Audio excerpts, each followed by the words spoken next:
ದೊಡ್ಡ ಷಡ್ಯಂತ್ರ ನಡೀತಾ ಇದೆ. ರಾಜ್ಯ ಮತ್ತು ಅಂತಾರಾಷ್ಟ್ರದ ಹುನ್ನಾರ ಇದರಲ್ಲಿ ಇದೆ ಅಂತಕ್ಕಂಥ ಮಾತುಗಳನ್ನು ನಾವು ಪ್ರಾರಂಭದಲ್ಲಿ ಕೂಡ ನಾವು ಹೇಳಿದ ಅನುಮಾನವನ್ನು ವ್ಯಕ್ತಪಡಿಸಿದ್ವಿ. ಅದಾದಮೇಲೆ ರಾಜ್ಯ ಸರ್ಕಾರ SITಗೂ ಕೂಡ ಕೊಟ್ಟಾದಮೇಲೆ ಒಳ್ಳೆ ಮನುಷ್ಯ ಹೇಳ್ದ ಅಂತೇಳಿ ಸಿಕ್ಕಿದ ಕಡೆಯೆಲ್ಲ ಕೂಡ ವಿಧಗಳನ್ನು ಮಾಡಿ ಮೊನ್ನೆ ಅವನೇ ಕೂಡ ನಾನು ಒತ್ತಡಕ್ಕೊಳಗಾಗಿ ಥರ ಮಾಡಲಿ ಅಂತೇಳಿ ಕೂಡ ಹೇಳಿದೆ. ಇಲ್ಲಿಯವರು ಕೂಡ SIT 11 ತಿಂಗಳ ಕಾಲ ಪ್ರತಿನಿತ್ಯ ತನಿಖೆಯನ್ನು ಮಾಡಿ ಸಾಕಷ್ಟು ಸಿಬ್ಬಂದಿಗಳನ್ನು ಕೊಟ್ಟು ಎಲ್ಲ ಸವಲತ್ತುಗಳನ್ನು ಸರ್ಕಾರ ಕೊಟ್ಟಿದ್ದು ಕೂಡ ಇಷ್ಟೊಂದು ತಡ ಮಾಡುವಂಥ ಅವಶ್ಯಕತೆ ಇಲ್ಲ ಅಂತೇಳಿ ನನ್ನ ಭಾವನೆ. ಮನೆಗೆ ಅಂತಿಮವಾಗಿ ಇವತ್ತು ರಾಜ್ಯ ಸರ್ಕಾರಕ್ಕೆ ಕೋರ್ಟ್ಗೆ SIT ವರದಿಯನ್ನು ಸಲ್ಲಿಸಿದ್ದಾರೆ. ಈಗ ನಿಧಾನವಾಗಿ ಒಬ್ಬೊಬ್ಬರು ಕೂಡ ಬಂಡವಾಳ ಬಯಲಾಗ್ತಾ ಇರ್ತಕ್ಕಂಥದ್ದು ಮಾಧ್ಯಮಗಳ ಮುಖಾಂತರ ನೋಡಿದ್ದೀವಿ ಮತ್ತು ಕೆಲವು ವ್ಯಕ್ತಿಗಳು ಹೇಳಿಕೆಗಳನ್ನು ಕೊಟ್ಟರು ಕೂಡ ನೋಡಿದ್ದೀವಿ. ಬಹುಶಃ ಅವರು ಏನು ಹೇಳಿಕೆಗಳನ್ನು ಕೊಟ್ಟಿದ್ದಾರೆ ಅದರ ಸತ್ಯವನ್ನೇ ಆಧರಿಸಿ SIT ವರದಿಯನ್ನು ಕೊಟ್ಟಿರ್ಬೋದು ಮತ್ತು ಯಾರು ಇದರ ಹಿಂದೆ ಷಡ್ಯಂತ್ರವನ್ನು ಮಾಡಿದ್ರು ಅವ್ರಿಗೆ ಕೋರ್ಟ್ಗಳು ಕೂಡ ಗಡೀಪಾರು ಮಾಡೋದನ್ನು ಕ್ಯಾನ್ಸಲ್ ಮಾಡಬೇಕು ಅಂತ ಕೂಡ ಸಕ್ಷಮ ಪ್ರಾಧಿಕಾರಕ್ಕೆ ಹೋಗಬೇಕು ಅಂತಕ್ಕಂಥ ಮಾತನ್ನು ಹೇಳಿರೋದು ನೋಡಿದ್ರೆ ಬಹುಶಃ ಇದರಲ್ಲಿ ಒಂದು ದೊಡ್ಡ ಷಡ್ಯಂತ್ರ ನಡೆದಿರ್ತಕ್ಕಂಥದ್ದು SIT ವರದಿಯಿಂದ ಹೊರಗಡೆ ಬರ್ತದೆ. ಯಾಕಂದರೆ ಅಲ್ಲಿ ವರದಿ ಕೊಡೋದಕ್ಕೆ ಮೊದಲೇ ಅನೇಕ ಸ್ಥಳೀಯವಾಗಿ ಮತ್ತು ಸಾಕಷ್ಟು ಚರ್ಚೆಗಳು ಕೂಡ ಹುಟ್ಟಾಕಿರ್ತಕ್ಕಂಥದ್ದು.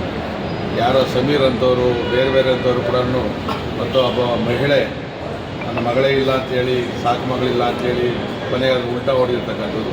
ಇವೆಲ್ಲವನ್ನು ನೋಡಿದ್ರೆ 100ಕ್ಕೂ 100 ಭಾಗ SITಯ ವರದಿ ಈ ಷಡ್ಯಂತ್ರದ ಏನು ಮಾಡಿದರೂ ಅವರ ವಿರುದ್ಧನೇ ಇರ್ತದೆ, ಧರ್ಮಸ್ಥಳದ ಪರವಾಗಿರ್ತದೆ ಅಂತಕ್ಕಂಥದ್ದು ನನ್ನ ಒಂದು ಭಾವನೆ. ಸನ್ಮಾನ್ಯ ಸಿದ್ದರಾಮಯ್ಯ ಮುಖ್ಯಮಂತ್ರಿಗಳಾಗಿದ್ದಾಗ ಚನ್ನರಾಯಪಟ್ಟಣದಲ್ಲಿ KDBಯನ್ನು ಹೋರಾಟ ಮಾಡಿದ್ಮೇಲೆ ರೈತರಲ್ಲಿ ಬಿಟ್ಕೊಟ್ರಲ್ಲ, ಬೇಡ ಪ್ರಾಜೆಕ್ಟು ಅಂತೇಳಿ ತೀರ್ಮಾನವನ್ನು ಕೂಡ ಮಾಡಿದ್ರು. ಇದು ಯಾಗೋ 15 ವರ್ಷಗಳ ಹಿಂದೆ ಆಗ 5 ಟೌನ್ಶಿಪ್ಗಳನ್ನು ಮಾಡಬೇಕು, ಅದನ್ನು ಬಿಡದಿ ಒಂದು ಅಂತೇಳಿ ಹಿಂದಿನ ಸರ್ಕಾರ ಮಾಡಿತ್ತು. ಅದಾದಮೇಲೆ ಸುದೀರ್ಘವಾದಂಥ ಅವಧಿಯಲ್ಲಿ ಏನೂ ಕೂಡ ಮಾಡದೆ ಅಲ್ಲಿ ಇವತ್ತು ಸಾಕಷ್ಟು ವ್ಯವಸಾಯವನ್ನು ಮಾಡ್ತಾ ಇದ್ದಾರೆ. ಏನು ನಮ್ಮ ವೃಷಭಾವತಿ ನದಿ ನೀರಲ್ಲಿ ಹೋಗಿ ಬೈರಮಂಗಲ ಜಲಾಶಯದಲ್ಲಿ ತುಂಬಿ ನೀರು ಕಲುಷಿತ ಇದ್ದರೂ ಕೂಡ ಅಂತರ್ಜಲದಿಂದ ಸಾಕಷ್ಟು ಬೆಳೆಗಳನ್ನು ಬೆಳೀತಾ ಇದ್ದಾರೆ. ಇದನ್ನು ಇವತ್ತು ಪ್ರತಿಷ್ಠೆಯಾಗಿ ತಗೊಳ್ಳೋದು ಬೇಡ, ಅದನ್ನು ತಗೊಳ್ಳೋದು ಬೇಡ. ಇವತ್ತು ಅಲ್ಲಿ ಸಾಕಷ್ಟು ತುಂಬು ಬೆಳೆ ಇರ್ತಕ್ಕಂಥ ಸಂದರ್ಭ.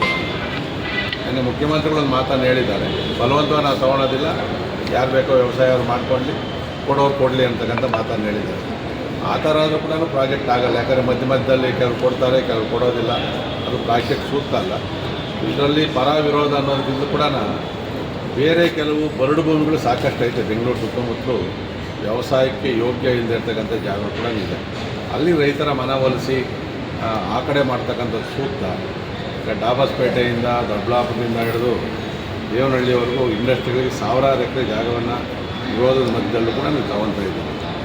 ಇದು ವಿರೋಧ ಪಕ್ಷವಾಗಿ ನಾವೇನು ವಿರೋಧ ಮಾಡ್ತಾಯಿಲ್ಲ. ಆದರೆ ಇವ್ರ ಕಾಲದಲ್ಲಿ ಅಲ್ಲಿ ಪ್ರಾಜೆಕ್ಟನ್ನು ಶುರು ಮಾಡಿರೋದ್ರಿಂದ ಅಲ್ಲಿನ ರೈತರ ಪರವಾಗಿ ನಾವು ನಿಲ್ಲಬೇಕಲ್ಲ. ಪ್ರತಿಭಟನೆ ಮಾಡ್ತಾ ಇದ್ದೀವಿ ಸರ್ BJP. ಹೌದು, ನಾವು ಫ್ರೀಡಮ್ ಪಾರ್ಕಲ್ಲಿ ನಾವು ಕೂಡ ಸೂಚನೆಯನ್ನು ಕೊಟ್ಟಿದ್ದಾರೆ, ನಾವು ಕೂಡ ಭಾಗವಹಿಸ್ತಾ ಇದ್ದೀವಿ.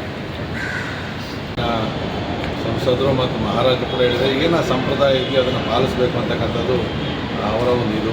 ಕಂಬಳ ಅಂತಕ್ಕಂಥದ್ದು ಕೂಡ ಅದೊಂದು ಪ್ರಸಿದ್ಧವಾದಂಥ ಕರಾವಳಿ ಭಾಗದ ಒಂದು ಕ್ರೀಡೆ.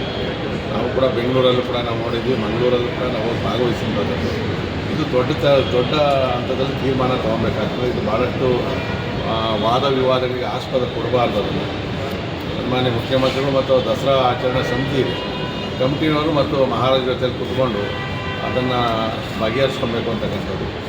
ಯಾಕೆಂದರೆ ಮಹಿಷ ಅಂತಕ್ಕಂಥದ್ದು ಎಮ್ಮೆ, ನಾನು ಕೆಲವು ಮಾಧ್ಯಮಗಳಲ್ಲಿ ನೋಡಿರ್ತಕ್ಕಂಥದ್ದು. ಆ ಎಮ್ಮೆ ಮಹಿಷಾಸುರನದು ಚಾಮುಂಡಿ ತಾಯಿಯ ಸಂಹಾರ ಮಾಡಿದಂಥ ಆ ಒಂದು ಏನು ಪ್ರತೀಕ ಇದೆ ಮಹಿಷ ಎಮ್ಮೆ, ಅದು ಇಲ್ಲಿ ಒಂದು ಸಂಭ್ರಮದಲ್ಲಿ ಆಚರಿಸೋದು ಬೇಡ ಅಂತಕ್ಕಂಥದ್ದು ಕೆಲವರ ವಾದ ಇದೆ. ಒಟ್ಟಾರೆ ಏನಾದರೂ ಕೂಡ ಇಲ್ಲಿಯವರೆಗೂ ಇತ್ತೀಚೆಗೆ ದಸರಾದಲ್ಲಿ ಸಾಕಷ್ಟು ವಿವಾದಗಳನ್ನು ಸೃಷ್ಟಿ ಮಾಡುವಂಥವ್ರು ಒಂದು ತಂಡನೇ ಇದೆ. ಮಹಿಷಾಸುರ ಜಯಂತ್ಯೋತ್ಸವ ಮಾಡ್ತಕ್ಕಂಥದ್ದು ಇವೆಲ್ಲವನ್ನು ಮಾಡ್ತಾಯಿದ್ದಾರೆ. ಇದನ್ನು ಕುತ್ಕೊಂಡು ಬಗೆಹರಿಸ್ಕೊಳ್ತಕ್ಕಂಥದ್ದು. CM ಸುದ್ದಿಗೋಷ್ಠಿ ಮಾಡಿದ್ರು.